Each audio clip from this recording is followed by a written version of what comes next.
Kirchhoff's law of heat radiation। बेटे बहुत important law है ये, हीट रेडिएशन के रिस्पेक्ट में बहुत इंपॉर्टेंस है इस लॉ का। ये लॉ ये कहता है कि the emissive power of any body by its absorptive power, let's say I denote it by capital A, ये रेशो हमेशा फिक्स्ड है। एब्जॉर्प्टिव पावर यानी एब्जॉर्प्टिविटी, ठीक है बेटे, कितनी रेडिएशन उस पर इंसिडेंट है और कितना पोर्शन वो एब्जॉर्ब करता है, एब्जॉर्प्टिविटी उसको कहते हैं। एब्जॉर्प्टिव पावर और एब्जॉर्प्टिविटी एक ही बात है। तो ये जो रेशो है, this ratio is equal to emissive power of black body by the absorptive power of black body. ये एमिसिव पावर किसी भी बॉडी की है और ये एब्जॉर्प्टिव पावर किसी भी बॉडी की है। This is equal to the ratio of emissive power of black body by the absorptive power of black body. So बेटा E upon A is equal to EB upon AB, ठीक है बेटे। So emissive power of any body by its absorptive power is equal to the ratio of emissive power of black body by the absorptive power of black body, ठीक है बेटे। अब देखिए absorptive power of black body is equal to 1, ये 1 के बराबर होती है, क्योंकि जितनी भी रेडिएशन ब्लैक बॉडी पर इंसिडेंट होती हैं वो सारी की सारी एब्जॉर्ब हो जाती हैं। तो इसलिए एमिसिव एब्जॉर्प्टिव पावर कितनी होती है बेटा, 1 हो जाती है। अब आप देखिए, now E for any body by the absorptive power of any body is equal to EB upon 1, यानी कि emissive power of any body by its absorptive power, ये रेशो हमेशा किसके बराबर होती है, that is equal to emissive power of the black body. So बेटा यहां से आप देखिए E बाय EB, इसको ऐसे भी लिखा जा सकता है, E by EB is equal to absorptive power. Now this is emissive power of any body by emissive power of black body, that is equal to absorptive power. इसका मतलब क्या हुआ कि बॉडी की जितनी एमिसिविटी है वो किसके बराबर है, एब्जॉर्प्टिविटी के बराबर है। तो यानी कि एक अच्छा एमिटर एक अच्छा एब्जॉर्बर भी होगा। यहां से आप देखिए बेटा, this is called emissivity. So emissivity of any body is equal to absorptivity, यानी कि जो बॉडी अच्छी एमिटर है वो अच्छा एब्जॉर्बर भी है। Body which is having good emissivity is also a good absorber of radiations. So एक ब्लैक बॉडी बेटे, it is a perfect emitter and it is a perfect absorber. Black body की emissive power सबसे ज्यादा होती है, black body की emissive power is the maximum, ठीक है बेटे। और a good emitter is a good absorber of radiations. A good absorber is a good emitter, you can say vice versa. So A good emitter is a good absorber, ठीक है बेटे। तो ए good emitter is a good absorber. और absorptive power क्या होती है, absorptivity, कि जितनी रेडिएशंस किसी बॉडी पर इंसिडेंट थी वो जितनी रेडिएशंस किसी बॉडी पर इंसिडेंट थी वो अगर सारी की सारी एब्जॉर्ब कर लेता है ब्लैक बॉडी, तो उसकी एब्जॉर्प्टिविटी होगी 1, because we say absorptive power is equal to energy absorbed by the energy incident upon a body, ठीक है बेटे। और आपने यहां से देखा कि जो एब्जॉर्प्टिव पावर है वो किसके बराबर है, that is equivalent to the emissivity, that is equivalent to emissivity. और a good absorber is a good emitter of radiations, a good absorber is a good emitter of radiations, ठीक है बेटे। Now next we are going to study is Stephen's law. Next that we are going to study is Stephen's law of radiation.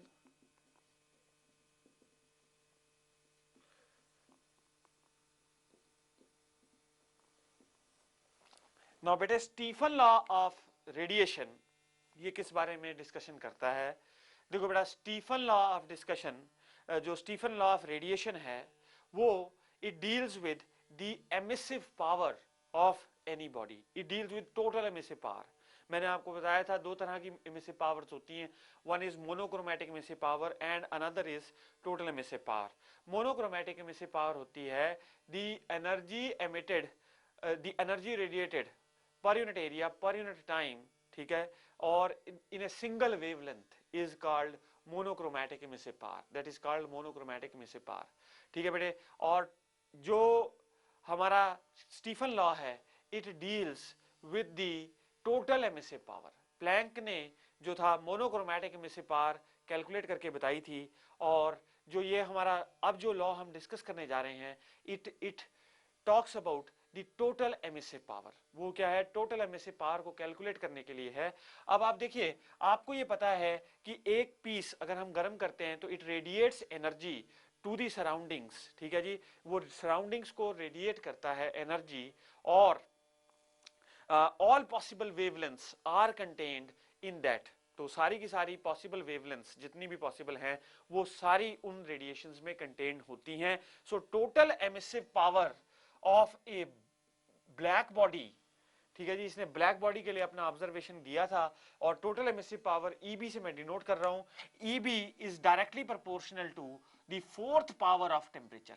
EB is directly proportional to the fourth power of temperature, यानी कि अगर किसी body का temperature T है तो उसकी उसमें से कितनी रेडिएशंस निकलेंगी, the emissive power, the total emissive power is directly proportional to the fourth power of the temperature. So T की power 4, तो that is, और ये बीच में proportionality symbol लगाया। अगर आप टेम्परेचर ट्वाइस कर दो बॉडी का, तो जो एमिसिव पावर है वो कितनी हो जाएगी, 16 टाइम्स हो जाएगी। ये पर्टिकुलर रिलेशनशिप है, और उसको प्रोपोर्शनैलिटी साइन को जब उसने हटाया तो ही said this is EB is equal to sigma into T की power 4। EB is equal to sigma into T की पावर 4, यानी कि टेम्परेचर का रिलेशनशिप है एनर्जी रेडिएटेड से, जितना हाई टेम्परेचर होगा उतनी ही ज्यादा एमिसिव पावर होगी ब्लैक किसी भी बॉडी की, ठीक है बेटे। अब आप देखिए, now EB is equal to sigma into T की पावर 4। ये सिग्मा क्या है, प्रोपोर्शनैलिटी जो हमने कांस्टेंट लगाया है, ये सिग्मा स्टीफन ने कैलकुलेट करके बताया था। बेटा ये सब एक्सपेरिमेंटल ऑब्जर्वेशन है, इसका कोई डेरिवेशन नहीं है लॉ का। प्लैंक्स ऑफ कोर्स, इस प्लैंक्स लॉ ऑफ रेडिएशन दिया गया था, उसका इंटीग्रल करके हम लोग ये निकालते हैं टोटल एमिसिव पावर। प्लैंक ने जो है, प्लैंक ने बेटा मोनोक्रोमैटिक एमिसिव पावर निकाल के बताई थी, यानी कि एक वेवलेंथ में कितनी एनर्जी कंटेन्ड होती है किसी भी रेडिएटिंग बॉडी से। तो यहाँ पे हमने टोटल एमिसिव पावर निकाली है यूजिंग दैट पर्टिकुलर एक्सप्रेशन। और ये जो सिग्मा है बेटा, ये स्टीफन कांस्टेंट है, और इसकी वैल्यू होती है 5.67 इंटू 10 पावर -8। अब आप यूनिट्स निकाल सकते हैं कैसे बेटा, ये है energy per unit area per unit time. Energy होती है जूल्स में, और पर यूनिट टाइम ये हो गया watts, joule per second watt, watt per metre square, watt per metre square kelvin की पावर 4 बेटा। तो ये हो गया Stefan's constant, this is called what, Stefan's constant, ठीक है बेटा, दिस इज स्टीफन्स कांस्टेंट। तो ये ब्लैक बॉडी इतनी रेडिएशन, इतनी एनर्जी क्या करती है बेटे, एमिशन करती है, और ये उसकी एमिसिव पावर है, total emissive power. It is directly proportional to the fourth power of temperature. अच्छा, अगर हम किसी और बॉडी की बात करें तो उसकी आपको पता है एमिसिविटी, देखिए ब्लैक बॉडी की एमिसिविटी हम लोग 1 लेते हैं, लेकिन किसी दूसरी बॉडी की एमिसिविटी 1 नहीं होगी, ठीक है बेटे। तो अगर दूसरी बॉडी की एमिसिविटी लेके हम देखना चाहें तो उसकी जो रेडिएशन, जो उसकी टोटल एमिसिव पावर होगी, that will be different from that of A black body. Black body से उसकी एमिसिव पावर डिफरेंट होगी। अब देखिए बेटा, मैं आपके साथ नाउ, ये तो हमने ब्लैक बॉडी की एमिसिव पावर देखी। Now the emissive power of any body, emissive power of any body that we can calculate। अब इसको हम लोग कैलकुलेट कर सकते हैं बेटा। देखो आपको पता है emissivity is equal to E by EB, emissivity is equal to E by EB। So emissivity is equal to E by EB, यानी E क्या है, emissive power upon emissive power of black body. So बेटा इसका मतलब है E is equal to emissivity into EB, ठीक है बेटे। अब E is equal to emissivity into EB कितना हो गया बेटा, सिग्मा T की पावर 4। ये क्या होगी, this is the emissive power, total emissive power of any other body other than black body. So black body से कोई अलग बॉडी है तो उसकी emissive power is equal to emissivity into sigma into T की पावर 4। अच्छा बेटा देखो, अगर आप यही निकालना चाहते हो एनर्जी पर यूनिट टाइम, ठीक है जी, supposing you are just interested in the energy radiated per unit time, तो उसके लिए हम लोग इसी एक्सप्रेशन को मॉडिफाई कर सकते हैं। वो क्या हो जाएगा बेटे, उसको मैं ई बार से डिनोट कर रहा हूं। This is now energy emitted per unit time, ठीक है, ये energy per unit area per unit time नहीं है, एमएससी पावर नहीं है, this is the energy emitted per unit time. So this will be equal to, बेटा area से multiply कर देंगे बॉडी के, so this will be epsilon sigma A into T की पावर 4, ठीक है बेटे। This is the energy, this is the energy emitted per unit time, ये energy emitted per unit time है, और ये एप्सिलॉन क्या है, this is the emissivity of the body, this is the emissivity of the body, ठीक है बेटे। और सिग्मा क्या है, स्टीफन्स कांस्टेंट, ए क्या है बेटा, एरिया, जो रेडिएटिंग बॉडी है उसका एरिया जिससे कि रेडिएशंस हो रही हैं, into temperature of the body की पावर 4। टेम्परेचर हम लोग केल्विन में लेते हैं बिकॉज एसआई सिस्टम हमने फॉलो करना है बेटे, ठीक है। नाउ इसी स्टीफन की ऑब्जर्वेशन पे न्यूटन ने न्यूटन्स लॉ ऑफ कूलिंग दिया है, ठीक है बेटे, न्यूटन ने न्यूटन्स लॉ ऑफ कूलिंग दिया है, और मैं अब ये Newton law of cooling discuss करूंगा आपके साथ।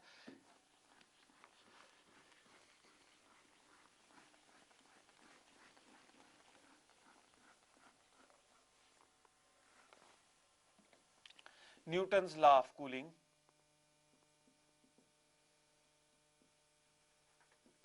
नाउ बेटे ये लॉ डील करता है cooling by radiation, cooling by radiation. देखिए अकॉर्डिंग टू स्टीफन बेटे, कोई चीज अगर सिग्मा एनर्जी रेडिएट कर रही है that is proportional to fourth power of temperature, तो at the same time it can absorb radiations also because absorptivity और emissivity same है बेटे। तो अगर कोई दूसरी बॉडी हायर टेम्परेचर पे है या दूसरी बॉडी किसी भी टेम्परेचर पे है तो it is simultaneously absorbing radiations also. So ठीक है बेटे, और एमिसिविटी हमने किरचॉफ लॉ ऑफ रेडिएशन में देखा, emissivity of a body is equal to absorptivity, यानी एब्जॉर्प्टिव पावर और एमिसिविटी इक्वल होते हैं बेटे। तो अब आप देखिए, कोई बॉडी अगर हमने किसी हायर टेम्परेचर पर कर उसको हीट कर हायर टेम्परेचर पर कर दिया और उसको इन्वायरमेंट में छोड़ दिया, ठीक है बेटे, और आप देखते हैं थोड़ी देर बाद क्या होता है, उससे रेडिएशन लॉस होते हैं और क्या हो जाती है, वो बॉडी टेम्परेचर जितना सराउंडिंग्स का होता है उतना टेम्परेचर अचीव कर लेती है। एक चाय का कप है बेटे, गर्म करके रख दिया आपने, ठीक है जी, गर्म था और उसको छोड़ दिया तो थोड़ी देर बाद यू फाइंड दैट उसका टेम्परेचर वही हो जाता है जो एटमॉस्फेयर का हो जाता है। नाउ ये जो कूलिंग हो रही है, this is cooling by radiation loss, ठीक है बेटे। तो इसमें क्या हो रही है, कूलिंग रेडिएशन से। आपने लोहे का पीस गर्म करके छोड़ दिया एनवायरमेंट में तो क्या होगा, उसकी कूलिंग हो जाएगी और it will keep on getting cooled till it reaches the atmospheric temperature, ठीक है बेटे। जब तक वो जितना आपका सराउंडिंग्स का टेम्परेचर है वो अचीव ना कर ले तब तक वो उससे हीट लॉस होता रहता है। तो अब देखिए हम इस एनालिसिस को डिस्कस करेंगे as per the Newton law of cooling. Newton ने एक लॉ दिया था कूलिंग का कि उसने रेट ऑफ कूलिंग निकाला था किसी भी बॉडी का जो कि रेडिएशन हीट ट्रांसफर से ठंडी हो रही है, रेडिएशन हीट ट्रांसफर से जिसकी कूलिंग हो रही है। तो मैं आपके साथ वो डिस्कस करूंगा। अब देखिए बेटा ऐसा है कि let us say we are having a body जिसको हमने हीट करके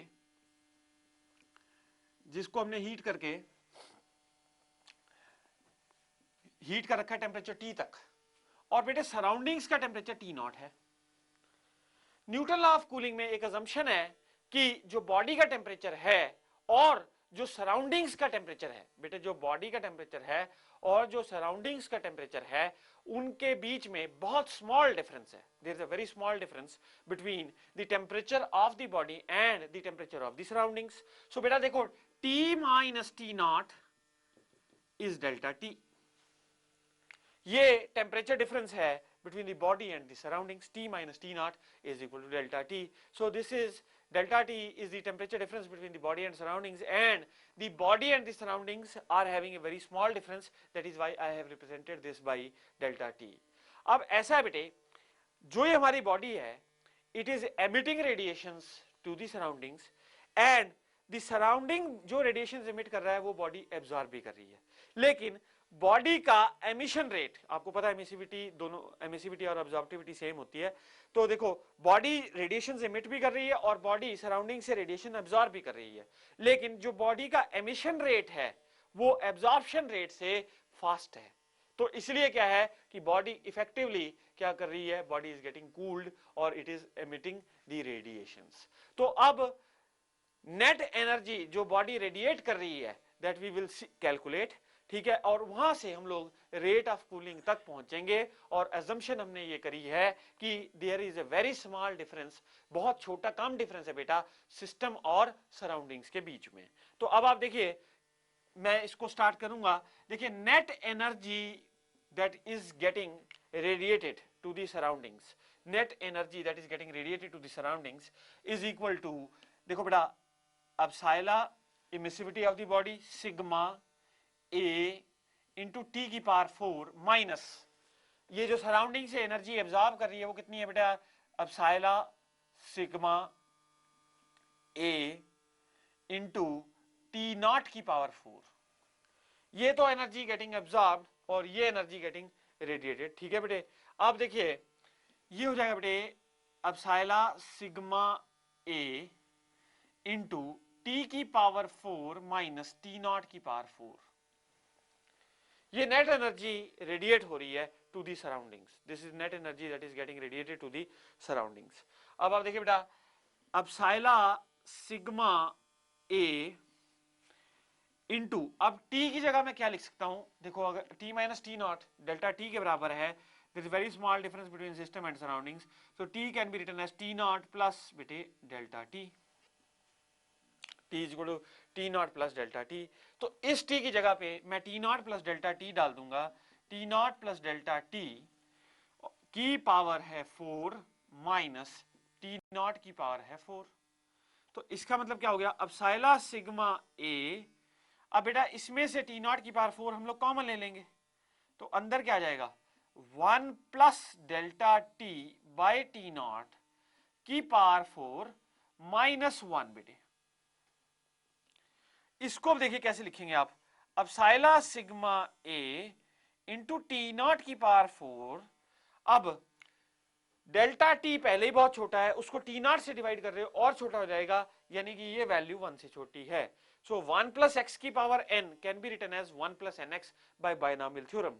सो अब देखिए बेटा, इसको हम लोग लिखेंगे 1 plus 4 times delta T by T not, ठीक है बेटे, 1 plus 4 times delta T by T not minus 1, minus बेटे 1, ठीक है। तो ये किसके बराबर आ जाएगा बेटे, this will be equal to epsilon sigma A into T naught की पावर 4 इंटू बेटे देखो 4 इंटू 4 टाइम्स, ये 1 और 1 तो कैंसिल हो गया, 4 times delta T by T naught. अगर आप टी नॉट लिखेंगे, टी नॉट से मैं डिवाइड कर सकता हूं इसको, तो यहां पे आ जाएगा बेटा टी नॉट का क्यूब, यहां पे क्या आ गया, टी नॉट का क्यूब आ गया बेटे। अब आप देखिए बेटे, नाउ ये आया हमारे पास, क्या कहते हैं, दी नेट एनर्जी, और अगर temperature difference between the body and the surroundings was very very small. अब देखिए ऐसा है बेटे, आपको पता है हीट कंटेंट किसी भी बॉडी में क्या हो रहा है, क्या होता है, mc थीटा होता है, heat content of a body is mc theta. तो अब हो क्या रहा है कि continuously the body is losing heat, तो उसका हीट कंटेंट भी चेंज हो रहा होगा, ठीक है बेटे। तो इसका मतलब क्या है, mc is also equal to mc into dt by t। ये क्या है, derivative of temperature with respect to time, क्योंकि टेम्परेचर बॉडी का कंटिन्यूसली चेंज हो रहा है, तो rate of change of temperature with respect to time, यानी कि हीट लॉस जो हो रहा है उसके साथ हीट कंटेंट भी बॉडी का कम होता चला जा रहा है, और वो हीट कंटेंट कितना कम होता जा रहा है, that is equal to mc into dt by dt। This can be written equal to, this is equal to the heat transfer rate per unit time, that is 4 epsilon sigma A T not का cube into बेटा delta T into delta T. अब आप देखिए बेटा, now ये dt by dt क्या है, this is rate of cooling.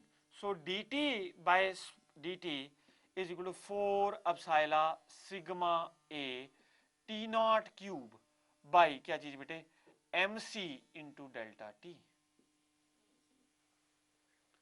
So rate of cooling ये आ गया 4 epsilon sigma a T not का cube by mc into delta t, where delta t is what, the temperature difference between the body and the surroundings, where delta t is what, the temperature difference between the body and the surroundings। अब आप देखिए बेटा, इस सारे को आप देखिए, ये किसी चीज बॉडी के लिए कांस्टेंट होता है, सिग्मा कांस्टेंट है, एरिया बॉडी का सरफेस एरिया चेंज नहीं हो रहा, और बेटा सराउंडिंग्स का टेम्परेचर फिक्स्ड है, mass of the body constant है, और स्पेसिफिक हीट भी कांस्टेंट है। ठीक है, तो ये सारे को हम एक कांस्टेंट के कह सकते हैं, dt upon dt is equal to K times delta T. Delta T को मैं ऐसे भी लिख सकता हूं बेटे, t minus T not, K times t minus T not, I can write like this also. So इसका मतलब ये क्या हुआ, this is rate of cooling. So rate of cooling is directly proportional to temperature difference between the body and the surroundings। और ये तभी है जब जो टेम्परेचर है वो बहुत कम है। ठीक है बेटे, when there is a very small temperature difference between the body and the surroundings। तो ये K को क्या कहते हैं, K is called Newton's cooling constant, K is called Newton's cooling constant। बेटे के को हम लोग कहते हैं न्यूटन्स कूलिंग कांस्टेंट, और ये क्या है, this is cooling by radiation. ठीक है बेटे, ये क्या है, this is cooling by radiation, we have studied. अच्छा बेटे, अब इसमें there is a average method also. Now suppose that the temperature difference is large, अगर मान लीजिए टेम्परेचर डिफरेंस बेटा लार्ज होता है, लार्ज मतलब कि सराउंडिंग्स और बॉडी के बीच में टेम्परेचर डिफरेंस अगर ज्यादा है, then we use a average method, use a average method. Average method में आपको बताता हूं क्या बेटे। नाउ सपोजिंग इसी न्यूटन लॉ ऑफ कूलिंग को हम लोग एनहांस कर देंगे टू द एवरेज मेथड। ठीक है बेटे, average method. Now average method में हमें क्या होता है बेटे, we are given that the body's temperature falls from θ1 to θ2 in some time, in some time बेटे t। θ1 से θ2 तक बॉडी का टेम्परेचर फॉल कर रहा है इन सम टाइम t। ठीक है जी, या t1 कर लो इस टाइम को बेटे। सो और जो सराउंडिंग्स का टेम्परेचर है दैट इज θ0, और θ1 और θ2 कंपैरेटिवली काफी हायर हैं व्हेन कंपेयर टू θ0। ठीक है बेटे, θ0 से बहुत ज्यादा है θ1 और θ2। नाउ θ1 माइनस θ2 ओवर t, ये क्या हो गया बेटा, rate of cooling. This rate of cooling is equal to Newton cooling constant into, अब हम बेटे temperature difference between the body and the surroundings लेना है हमने। तो अब हम क्या करते हैं, अब ये हमें दो टेम्परेचर दे रखे ना, तो इससे इस तक गिर रहा है, तो इन दोनों का एवरेज टेम्परेचर लगा लेंगे, और उसको इसीलिए इस वजह से इसको क्या कहते हैं, average method. So θ1 plus θ2 by 2, ठीक है, माइनस θ0, क्योंकि आपको पता है rate of cooling directly proportional है temperature difference between the body and the surroundings. So temperature difference between the body, अगर हमें दो टेम्परेचर्स दे रखे हैं, suppose we are given two temperatures, then what we do is we take the average of the two temperatures, तो θ1 plus θ2 by 2 minus θ0, और ये क्या हो गया, this is the rate of cooling, this is the rate of cooling. ठीक है बेटे, सो ये हमारा Newton's law of cooling complete हो गया।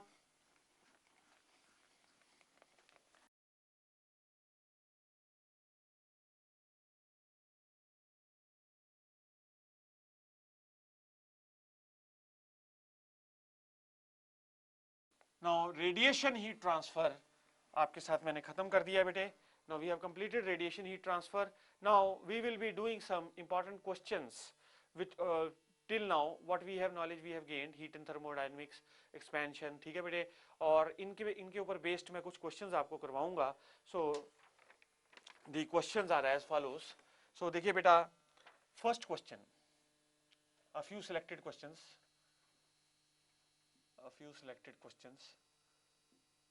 ठीक है बेटे. Question number 1.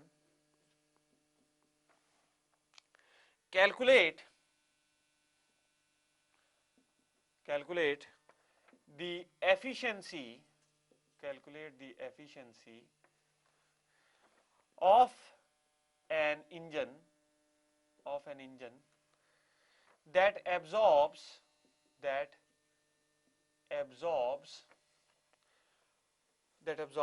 500 joule of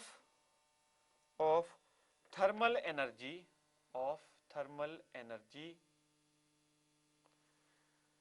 while it does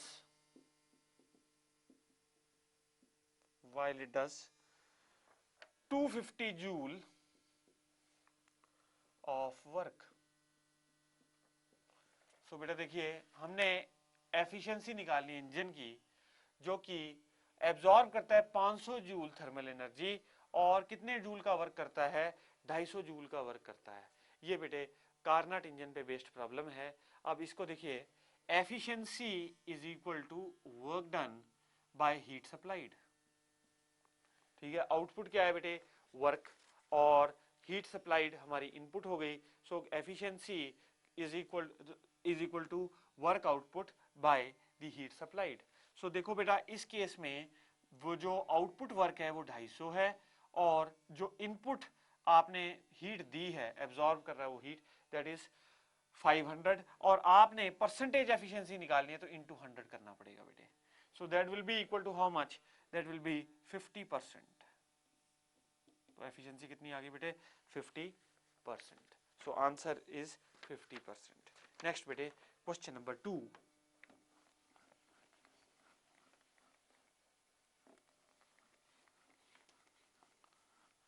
Question number 2. An engine whose efficiency is 10% does 180 joule of work. Does 180 joule of work. How much heat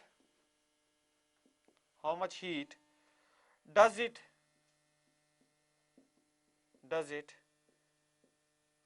take in, from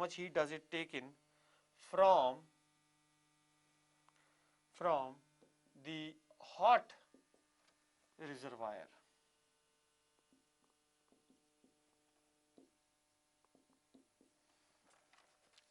एक engine है बेटे जिसकी efficiency 10% है और वो 180 जूल ऑफ वर्क कर रहा है. How much heat does it take from the hot reservoir. तो हमने पता करना है कि कितनी हीट वो हॉट रिजर्वायर से ले रहा है. ठीक है बेटे, तो एफिशिएंसी आपको पता है, efficiency is defined as work by heat supplied.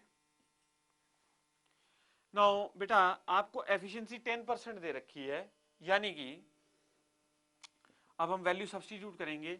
आपको वर्क दे रखा है बेटे 180 जूल्स, जो आउटपुट वर्क हो रहा है, यूजफुल वर्क हो रहा है, दैट इज 180 जूल्स, और जो एफिशिएंसी है वो 10% है. So 10/100 is equal to output work 180 by heat supplied is QSUP. आपने हीट सप्लाइड निकालनी है, यानी कि जो हॉट रिजर्वायर से उसने हीट ली है, तो heat supplied is equal to 180 into 10, that is equal to 1800 joules. तो हीट सप्लाइड कितनी होगी बेटे, 1800 joule. So answer is 1800 joules. Next बेटे, ये देखिए कार्नट इंजन पे ये क्वेश्चन है बेटे. Question number 3.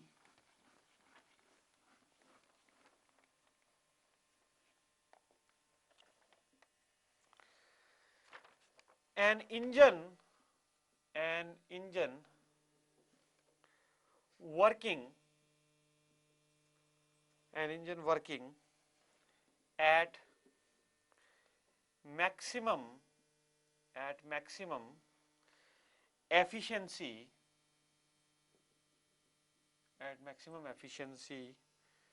between temperatures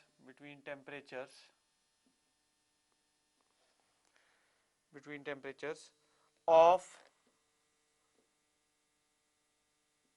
300 Kelvin and 500 Kelvin, 300 Kelvin and 500 Kelvin, rejects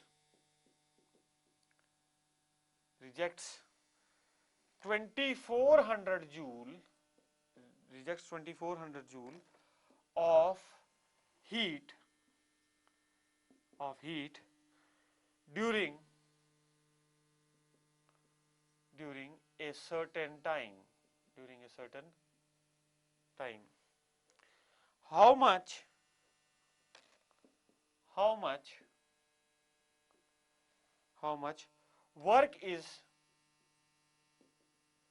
much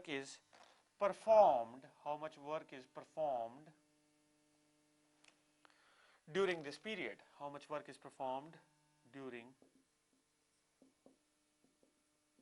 this period? An engine working at maximum efficiency between the temperatures of 300 and 500 rejects 2400 joule of heat during a certain time. How much work is performed during this period? So देखो बेटा इसका solution देखो, ऐसा बेटे आपको पता है efficiency is equal to 1 minus Q2 by Q1, or it can be written as 1 minus temperature of sink by temperature of source. तो अगर आप ये दोनों ले लेते हो तो ये Q2 क्या है बेटे? Heat rejected. Q1 क्या है? Heat supplied. So Q2 by Q1 is equal to T2 by T1. Now this implies that rejection कितनी है हीट की बेटे? 2400 by Q1 is equal to T2 by T1. T2 कितना है बेटे? Temperature 300 by 500. ये कैंसिल हो गया बेटे. Now Q1 is equal to 2400 into 5 by 3. So ये कितना हो जाएगा बेटे? 3800. ये हो गया बेटे आपका 4000 केल्विन. ये क्या आया? 4000 जूल्स. ये क्या आया बेटे? हीट सप्लाइड आई है. हीट सप्लाइड कितनी आई? 4000 जूल्स. लेकिन हमें क्या निकालना है? कितना वर्क परफॉर्म हुआ. वर्क क्या होता है बेटे? Work is equal to heat supplied minus heat rejected. So work is equal to heat supplied minus heat rejected. तो हीट सप्लाइड कितनी है बेटे? सप्लाइड हीट है 4000 जूल्स माइनस रिजेक्टेड हीट कितनी है? 2400 जूल्स. तो ये कितना हो गया? 1600 joule. So this is the work that is being done by the engine. इतना वर्क इंजन जो है परफॉर्म कर रहा है बेटे.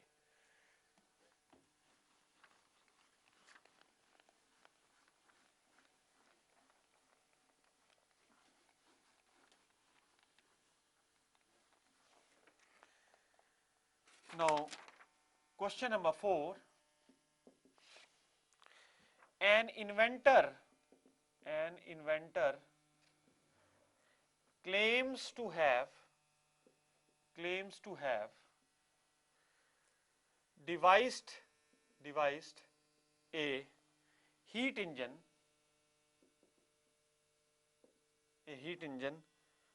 operating between 10 degrees centigrade and 25 degrees centigrade with a thermodynamic efficiency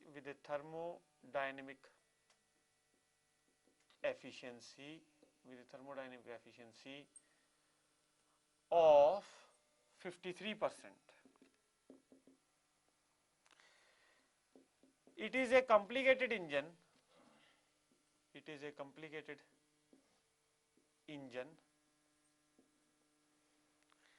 With many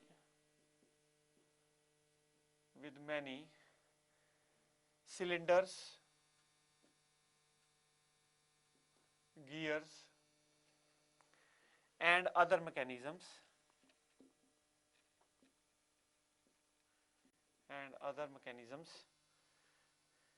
explain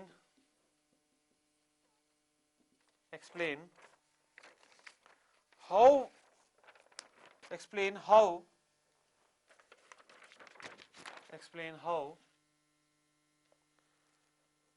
you could question the inventor's claim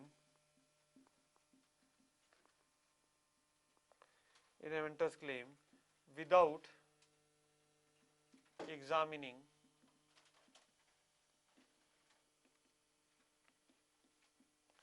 the device. So देखो बेटे, एक इन्वेंटर है और उसके पास दो इंजन, ये सिंक का टेम्परेचर है, ये सोर्स का टेम्परेचर है, और उसकी थर्मोडायनेमिक एफिशिएंसी वो क्लेम कर रहा है 53% है. तो क्या ये हम how we can question the inventor's claim, क्या इन्वेंटर का क्लेम सही है या गलत है बेटे, we want to see that. तो आप देखिए टेम्परेचर T1 कितना हो गया बेटे 273 प्लस 10 दैट इज 283 केल्विन. ये सिंक का टेम्परेचर हो गया बेटे, ये T2 बोलूंगा सिंक का. और सोर्स का टेम्परेचर कितना हो गया 273 प्लस 25 दैट इज 298 केल्विन. तो एफिशिएंसी, हम कार्नट एफिशिएंसी निकालेंगे इंजन की. कार्नट एफिशिएंसी कितनी होती है बेटे T1 minus T2 by T1. So T1 minus T2 by T1, ये कितना हो जाएगा बेटे T1 minus T2 by T1. T1 minus T2 कितना हो गया 15 बाई T1 कितना हो गया बेटे 298 इंटू 100. अब बेटा अगर आप इसको सॉल्व करते हैं तो एफिशिएंसी बहुत कम आ रही है इसके रिस्पेक्ट में. The efficiency will be around, ये हो जाएगा 1500 बाई 298. तो अप्रॉक्सीमेटली जो आपकी एफिशिएंसी आएगी इस पर्टिकुलर सिचुएशन में वो आएगी 7% के लगभग, या अप्रॉक्सीमेट दैट टू 8%. ठीक है बेटे, 8% के लगभग एफिशिएंसी आएगी. और इन्वेंटर कितनी क्लेम कर रहा है बेटे 53%. So it is not possible. इसका मतलब इन्वेंटर का क्लेम जो है वो गलत है, ऐसा इंजन डिजाइन करना पॉसिबल नहीं है उसके लिए. ठीक है बेटे.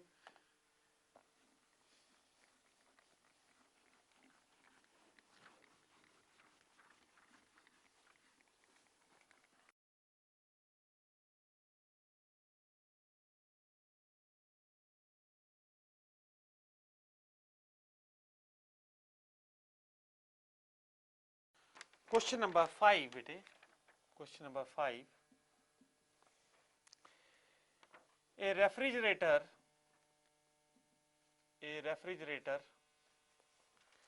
whose coefficient of performance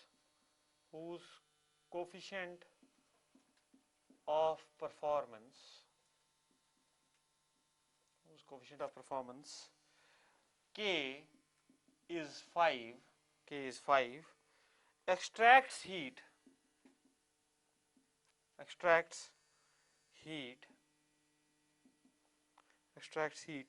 from the cooling compartment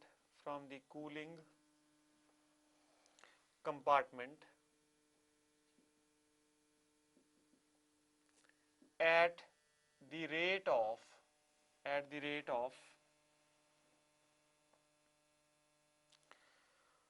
250 joule per cycle. 250 joule per cycle. A part देखिए बेटे, how much work per cycle is required to operate the refrigerator cycle. B part, how much heat per cycle is discharged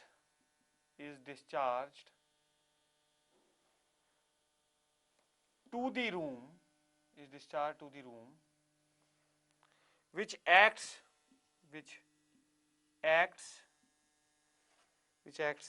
as the high temperature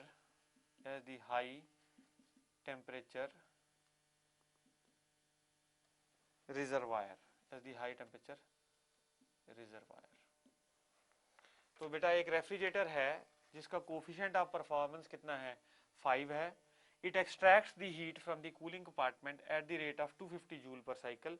तो एक cycle में जो heat extract कर रहा है ये वो that is 250 joule per cycle.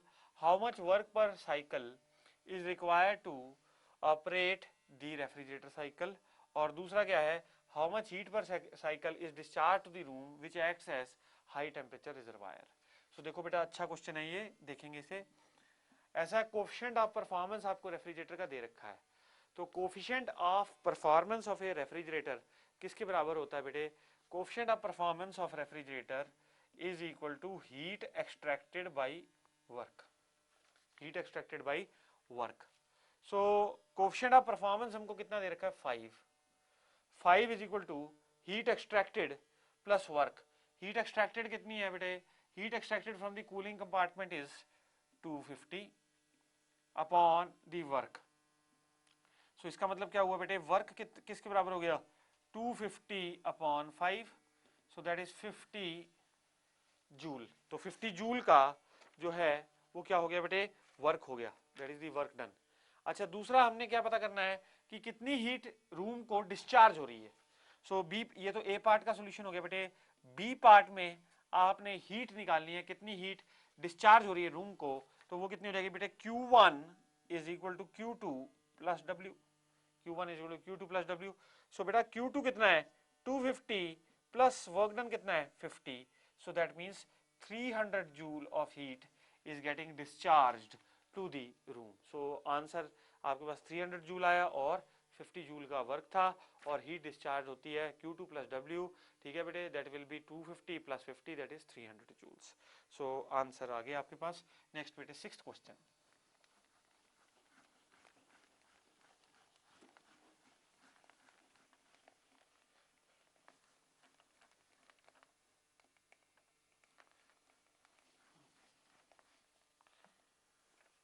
Question number 6. Calculate the following values. Calculate the following values for a diatomic gas at room temperature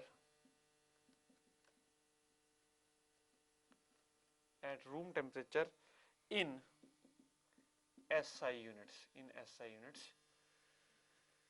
Take R is equal to 8.3 joule per mole Kelvin. A part degrees of freedom,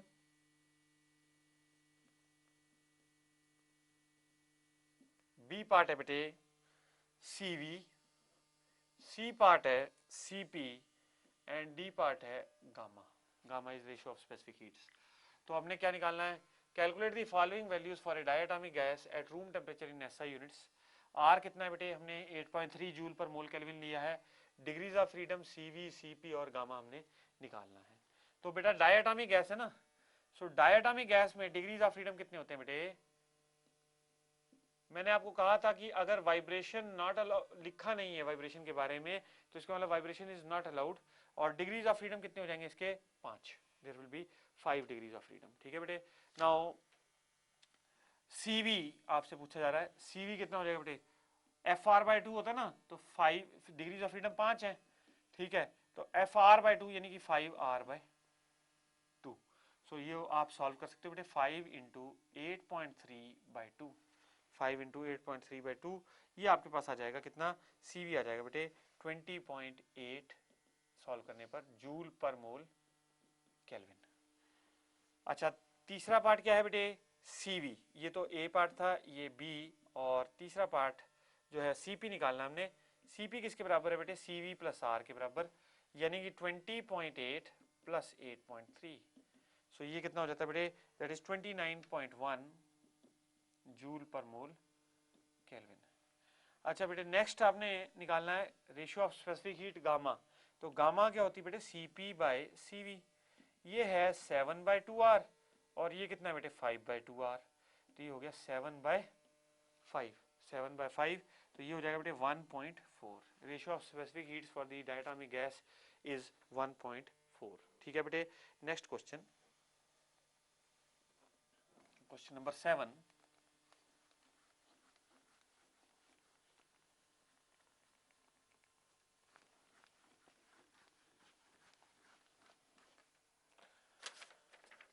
question number 7 देखेंगे। 1 मोल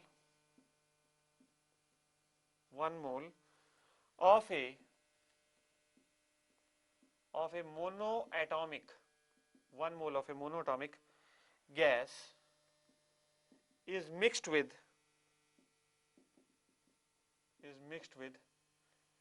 3 moles. 1 mole of monoatomic gas is mixed with 3 moles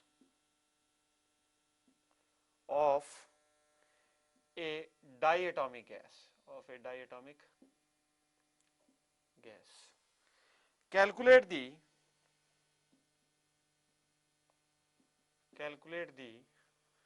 molar specific heat. Calculate the molar specific heat of the mixture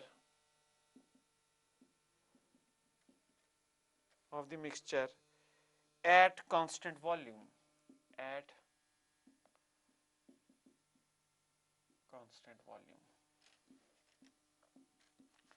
ये बहुत अच्छा question बेटे। इसमें एक principal लग रहा है, उस प्रिंसिपल को डिस्कस करूंगा और उसके बाद इस प्रॉब्लम को सॉल्व करूंगा। देखिए दो अलग अलग गैसेस यदि मिक्स की जाती हैं तो जो फाइनल जो प्रोडक्ट आता है दोनों के मिक्सचर होने पर उसकी जो इंटरनल एनर्जी होती है that is equal to sum of internal energy of the first gas plus the internal energy of the second gas. That is equal to the sum of internal energy of the first gas plus internal energy of the second gas. तो अब आप देखिए बेटा ऐसा है कि specific heat of mixture is equal to internal energy of the mixture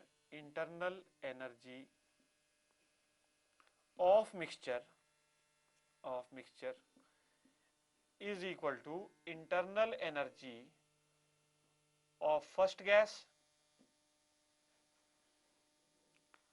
of gas 1 कह देता हूं प्लस इंटरनल एनर्जी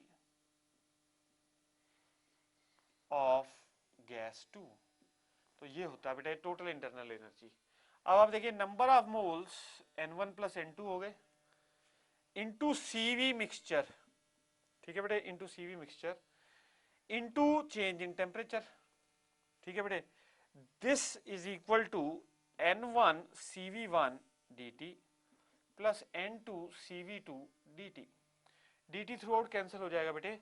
तो आपके पास मिक्सचर का कितना आ गया specific heat at constant volume, that will be N1 CV1 plus N2 CV2 whole upon N1 plus N2।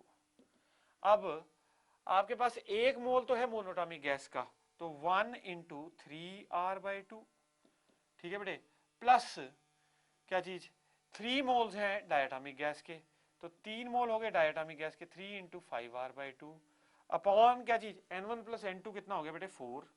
तो ये आपके पास कितना हो जाएगा यहां से, आप देखिए ये हो गया बेटा 15R और ये हो गया 3R, तो 18R/2 अपॉन 4 कितना हो गया 9R/4।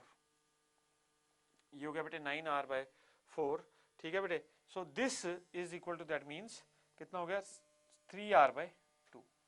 तो जो रिजल्टिंग मिक्सचर आया उसका नहीं बेटे 9R/4, so this is 9R/4 only. So resulting जो मिक्सचर आया उसका specific heat at constant volume कितना हो गया 9R/4 हो गया बेटे। ठीक है, नेक्स्ट क्वेश्चन देखेंगे अब।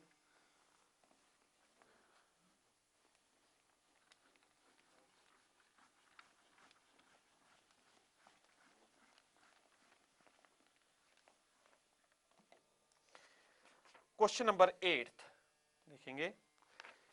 The temperature of 2.5 mole of helium is raised at constant volume from 275 Kelvin to 325 Kelvin. The initial state is atmospheric and CV for the gas is 12.5 joule per mole Kelvin. Evaluate the change in internal energy of the gas. Evaluate the change in internal energy of the gas.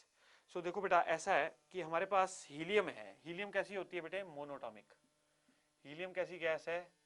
Monoatomic gas है, क्योंकि इसके एक molecule में एक ही atom होता है. और इसके मोल्स कितने दे रखे हैं हीलियम के? 2.5 मोल दे रखे हैं बेटे. और इसका टेम्परेचर कांस्टेंट वॉल्यूम पे उठाया जाता है from 275 kelvin to T2 equal to 325 kelvin. 325 kelvin. तो इनिशियल स्टेट कैसी है? Atmospheric. And CV specific heat at constant volume for the gas is 12.5 joule per mole kelvin. 12.5 joule per mole kelvin. Now what evaluate the change in internal energy of the gas. हमने क्या निकालना बेटे? Change in internal energy of the gas निकालना है. So आपको पता है delta U is change in internal energy, that is equal to number of moles NCV into बेटे T2 minus T1. NCV into T2 minus T1.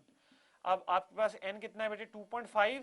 CV कितना है? 12.5 into 325 minus 275.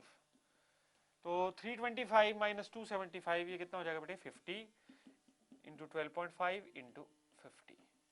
ये अगर आप सॉल्व करते हो बेटे, so you will get this as 1.56 kilojoules. 1.56 kilojoules. So this is the change in internal energy, that is 1.56 kilojoules. ठीक है बेटे. Next question, question number 9.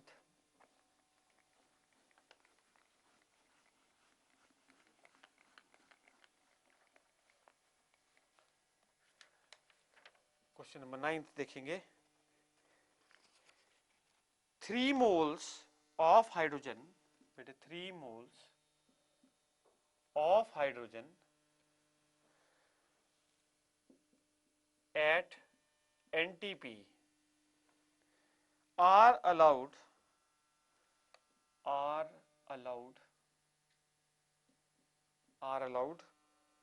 to expand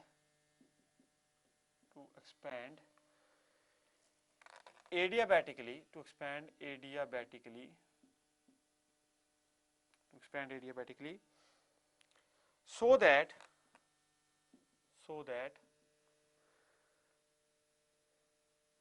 temperature of the gas falls to 263 Kelvin. To 263 Kelvin. Find the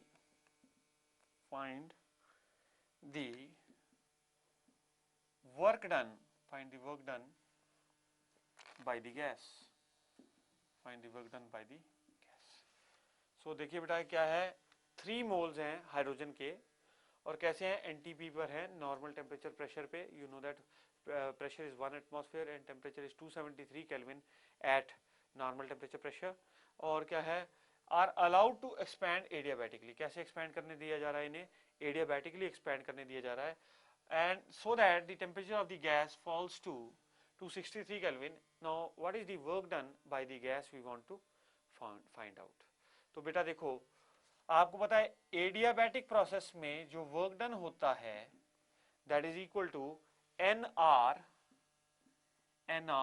T1 minus T2 upon gamma minus 1. NR T1 minus T2 upon gamma minus 1. N कितना हो गया? 3 into R into बेटे 273 minus 263 upon बेटे gamma minus 1. अब gamma में दे नहीं रखा है, तो गैस कैसी है? Diatomic.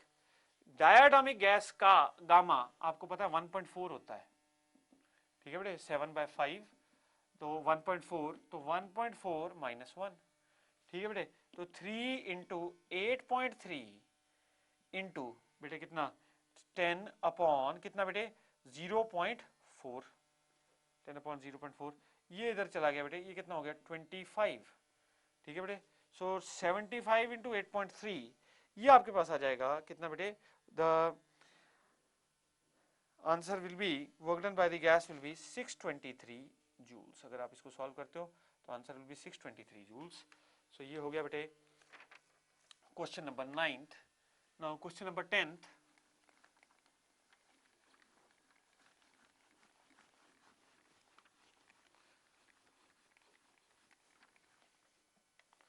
question number 10th, what amount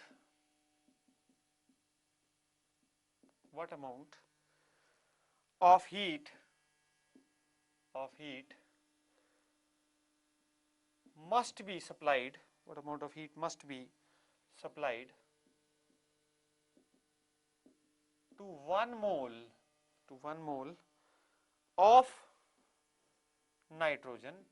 of nitrogen,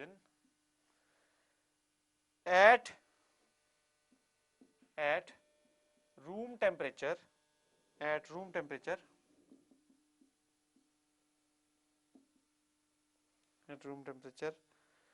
to raise its temperature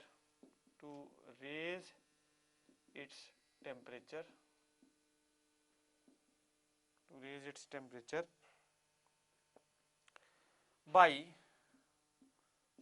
45 degrees centigrade, at constant pressure.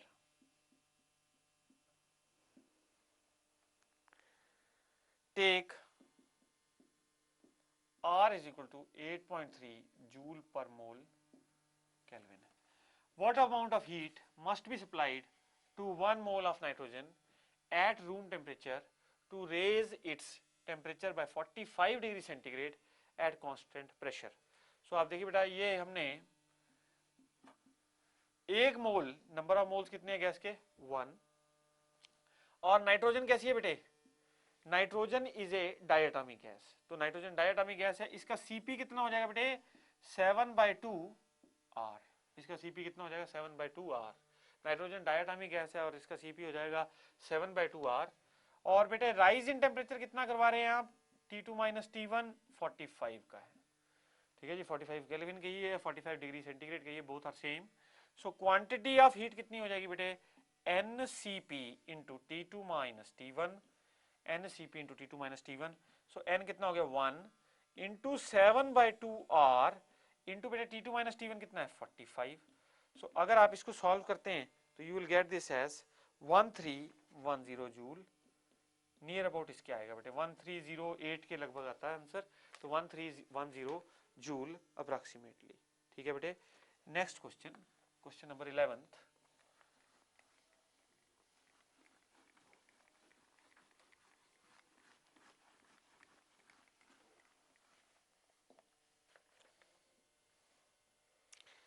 a body cools in 7 minutes from 60 degree centigrade to 40 degree centigrade. What will be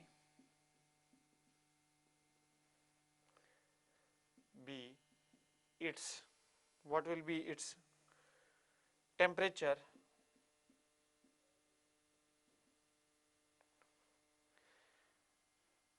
after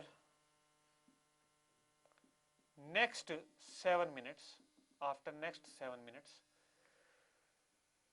the temperature of the surrounding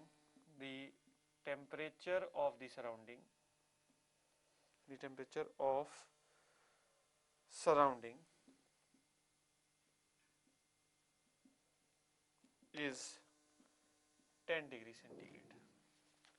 सो एक body है बेटे, वो cool करती है 7 मिनटों में, कहां से कहां तक 60 to 40, और हमने पता करना है इसका टेम्परेचर कितना होगा after another 7 minutes if the temperature of the surrounding is 10 degree centigrade,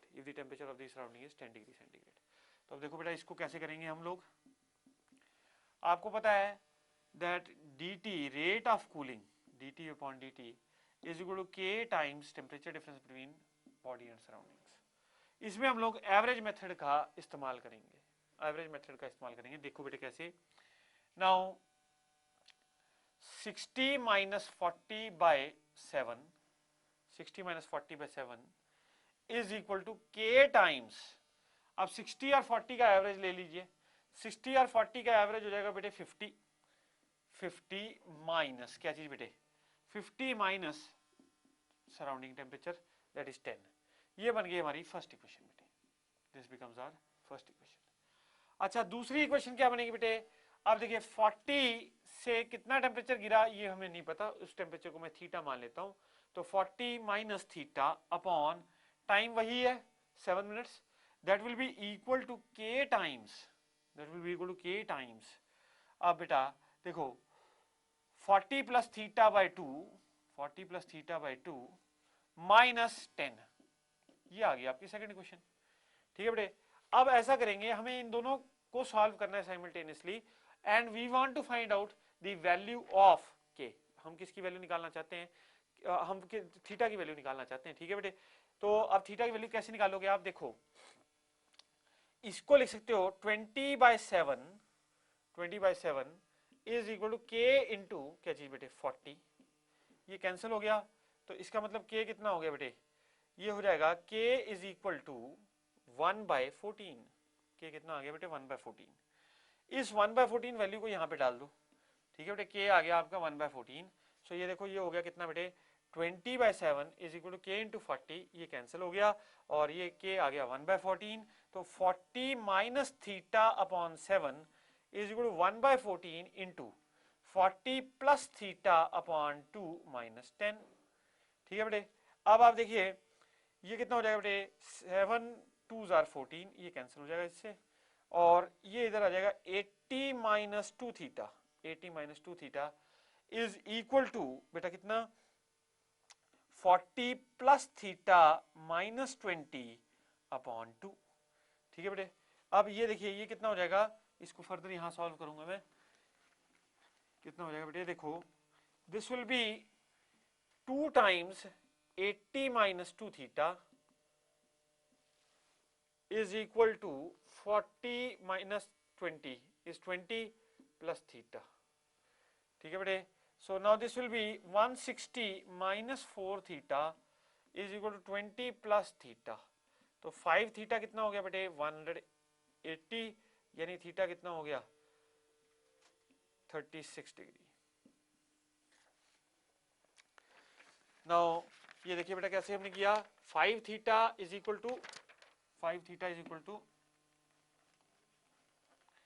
दोबारा से देखेंगे बेटा 5 theta is equal to 140, sorry बेटे 140, सो थीटा कितना हो जाएगा 28 डिग्री सेंटीग्रेड, यानी कि अब जो 7 मिनट अगले 7 मिनटों में जो टेम्परेचर पहुंचेगा that will reach to 28 degree centigrade.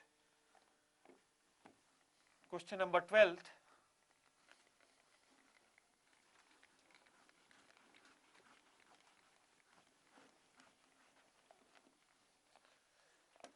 Question number 12th देखेंगे बेटे, 2 plates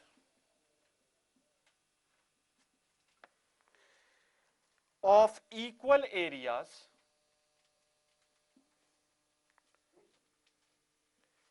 and thicknesses 2 and 3 centimeter respectively are placed in contact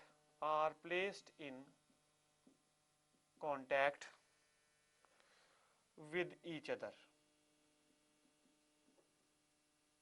the temperature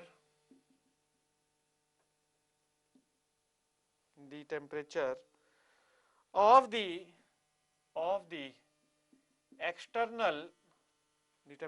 external surface of the first plate is minus 25 degree centigrade and that of the external surface of the second plate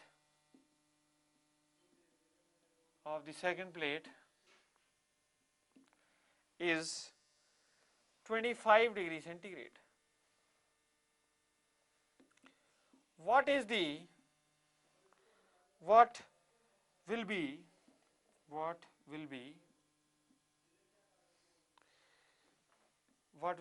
the temperature,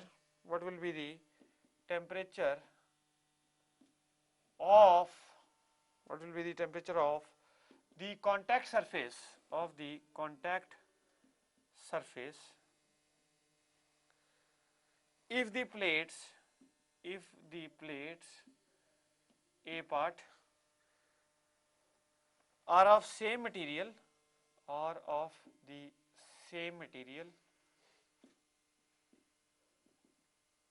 B part है बेटे have thermal conductivities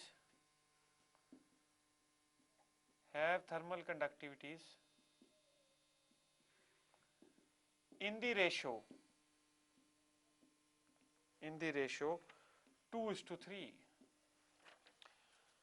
तो बेटे दो plates हैं, उनकी हमें areas और thicknesses दे रखी हैं. एक की एरिया है एक की थिकनेस है 2 और एरिया दोनों के सेम है बेटे. एक के थिकनेस है 2 और दूसरे की थिकनेस है 3 और दोनों को कांटेक्ट में मेंटेन कर रखा है.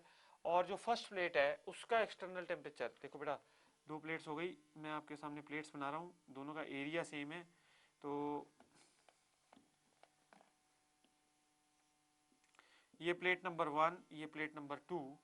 पहली प्लेट की थिकनेस कितनी है बेटे, दैट इज 2 सेंटीमीटर्स और दूसरी प्लेट की थिकनेस कितनी है 3 सेंटीमीटर्स. और बेटे the temperature of external surface of the first plate is at -25. So पहला जो प्लेट है उसका टेम्परेचर कितना हो जाएगा 273 माइनस 25, तो ये हो जाएगा 8 और ये हो जाएगा 248. ठीक है बेटे, ये 8 5 13 और ये 6 आ गया इधर और इधर 4 आ जाएगा और बेटे ये 2 आ गया, 248 केल्विन हो गया इस साइड पे. और जो सेकंड प्लेट है उस पे कितना है बेटे 298 केल्विन. 273 प्लस 25 ये हो गया 298 केल्विन. तो इसका मतलब है हीट फ्लो ऐसे होगा बेटे. ठीक है जी, heat flow will be from hot end to cold end. तो इस तरफ से इस तरफ हीट फ्लो होगा. आपने क्या निकालना है, दोनों के दोनों यदि सेम मटेरियल के हैं तो टेम्परेचर इंटरफेस पे निकालना है, यानी कि we want to find this temperature. और दोनों की अगर थर्मल कंडक्टिविटी 2:3 रेशो में है then also we want to find out the thermal, then also we want to find out the interface temperature. तो अब देखो बेटा कैसे करेंगे इसको आप. देखो K1 इंटू ए इंटू कितना बेटे 298 माइनस टी अपॉन क्या चीज 3 is equal to K2 into a into बेटे ये टी टेम्परेचर माना है मैंने इंटरफेस पे, T माइनस 248 अपॉन क्या चीज बेटे 2 सेंटीमीटर अपॉन 2 सेंटीमीटर. अब आप देखिए इसको सॉल्व कीजिए, K1 और K2 सेम है तो कैंसिल हो जाएंगे बेटे और ए भी कैंसिल हो जाएगा फर्स्ट सिचुएशन में. So 2 into 298 minus t 2 into 298 minus t is equal to 3 into t minus 248. तो ये हो जाएगा बेटे. अब इसको सॉल्व कर लेंगे आप टी के लिए, you can solve for T from here. ठीक है बेटे, ये तो होगी फर्स्ट सिचुएशन. अब सेकंड सिचुएशन में वो हमें थर्मल कंडक्टिविटीज की रेशो बता रहा है 2:3. तो बड़ी सिंपल बात है बेटे. अब ऐसा है कि K1/K2 आपको दे रखा है 2/3, तो यहाँ पे क्या हो जाएगा, अगर आप K1/K2 को ले रहे हैं 2/3, तो ये हो जाएगा यहाँ पे 2/3 लिखेंगे तो ये हो जाएगा बेटा 4/9. तो दिस विल बी 4/9. तो आंसर यहाँ पे अगर दोनों सेम हो जाता है in that particular situation 4/9 into बेटे 298 minus t is equal to t minus 248/2. यहां से आप बेटा क्या सॉल्व कर सकते हैं, you can solve for T. So ये हो गया आपका क्वेश्चन नंबर 12. नाउ बेटे